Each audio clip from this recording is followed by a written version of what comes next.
शिर्डीतील साकुरीच्या श्रीखंडे ओढ्याला पूर आलाय। अहिल्यानगर शिर्डी महामार्गावर वाहतूक विस्कळीत झाली आहे। रात्री पुराच्या पाण्यात मोटरसायकल घातल्यानं दोघं तरुण वाहून गेले। एकाला वाचवण्यात यश आलं तर एक अद्यापही बेपत्ता आहे। अहिल्यानगर शिर्डी महामार्गावरून याचा आढावा घेतलाय प्रतिनिधी प्रशांत शर्मा यांनी। काय सांगणार हे पाणी का वारंवार शिरतंय आणि काय मागणी? इथं गणपत नाला नावाचा नैसर्गिक ओढा आहे। त्याचे सर्वस्वी कागदोपत्री शासनाकडे रेकॉर्ड आहेत। ज्यावेळेस रेकॉर्ड उपलब्ध नव्हते त्यावेळेस मी ते स्वतः रेकॉर्ड इथं आणून दिलेले आहे। या गोष्टीचा आम्ही 5 वर्षापासून पाठपुरावा करत आहोत, परंतु अधिकाऱ्यांनी फक्त वेळ काढूपणा केल्यामुळं वारंवार हे पाणी शिरत आहे।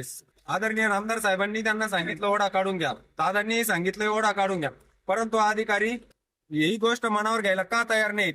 हे मोठं गुड आहे। लोकांच्या अक्षरशः घरामध्ये पाणी घुसलंय। घरामध्ये पाणी घुसण्याचं कारण हेच येते का आपल्या काही इथल्या धंदागट लोकांचे प्लॉट वाचण्यासाठी त्यांनी प्लॉटिंग केलेलं आहे। त्यांचे प्लॉट वाचण्यासाठी या गोष्टी ते होऊन देत नाही आणि लोकांना सांगू राहिले ते इथून वाडा नाही, इथलं वाडा नाही, या वाड्याच्या नकाशेच नाही। या वाड्याचं काम तातडीनं चालू करावं एवढीच आमची विनंती आमदार साहेबांना त्या निमित्ताने राहणार आहे। प्रशांत शर्मा, पुढारी न्यूज, राहता अहिल्यानगर।